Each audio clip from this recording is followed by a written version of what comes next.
and symphonies and deriving a highly specialized education from his mother. Amory? Yes, Beatrice. Such a quaint name for his mother. She encouraged it. Dear, don't think of getting out of bed yet. I've always suspected that early rising in early life makes one nervous. Clotilde is having your breakfast brought up. All right. I'm feeling very old today, Amory, she would sigh, her face a rare cameo of pathos, her voice exquisitely modulated, her hands as facile as Bernard's. My nerves are on edge, on edge. We must leave this terrifying place tomorrow and go searching for sunshine. Amory's penetrating green eyes would look out through tangled hair at his mother. Even at this age he had no illusions about her. Amory. Oh, yes? I want you to take a red-hot bath, as hot as you can bear it, and just relax your nerves. You can read in the tub if you wish. She fed him sections of the Fitzgerald before he was 10. At 11 he could talk glibly, if rather reminiscently, of Brahms and Mozart and Beethoven. One afternoon, when left alone in the hotel at Hot Springs, he sampled his mother's apricot cordial, and as the taste pleased him, he became quite tipsy. This was fun, for a while, but he essayed a cigarette in his exultation and succumbed to a vulgar, plebeian reaction. Though this incident horrified Beatrice, it also secretly amused her, and became part of what in a later generation would have been termed her line. This son of mine, he heard her tell a room full of awestruck, admiring women one day, is entirely sophisticated and quite charming, but delicate. We're all delicate. Here, you know. Her hand was radiantly outlined against her beautiful bosom. Then, sinking her voice to a whisper, she told them of the apricot cordial. They rejoiced, for she was a brave raconteuse, but many were the keys turned in sideboard locks that night against the possible defection of little Bobby or Barbara. These domestic pilgrimages were invariably in state.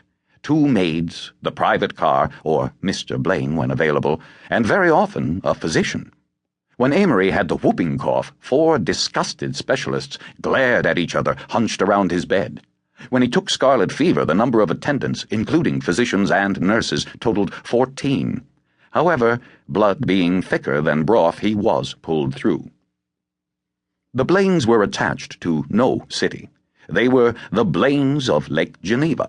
They had quite enough relatives to serve in place of friends, and an enviable standing from Pasadena to Cape Cod. But Beatrice grew more and more prone to like only new acquaintances, as there were certain stories, such as the history of her Constitution and its many amendments, memories of her years abroad, that it was necessary for her to repeat at regular intervals. Like Freudian dreams, they must be thrown off, else they would sweep in and lay siege to her nerves.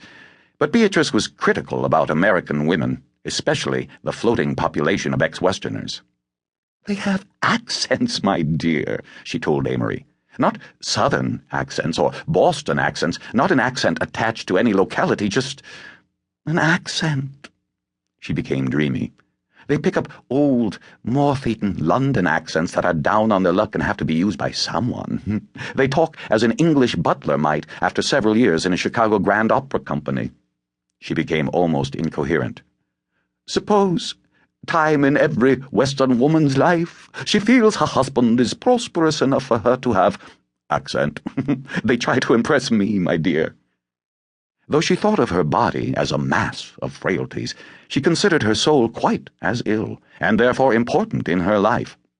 She had once been a Catholic, but discovering that priests were infinitely more attentive when she was in process of losing or regaining faith in Mother Church, she maintained an enchantingly wavering attitude. Often she deplored the bourgeois quality of the American Catholic clergy, and was quite sure that had she lived in the shadow of the great continental cathedrals, her soul would still be a thin flame on the mighty altar of Rome. Still, next to doctors, priests were her favorite sport. Ah, Bishop Winston, she would declare, I do not want to talk of myself. I can imagine the stream of hysterical women fluttering at your doors, beseeching you to be simpatico. Then, after an interlude filled by the clergyman, but my mood is oddly dissimilar.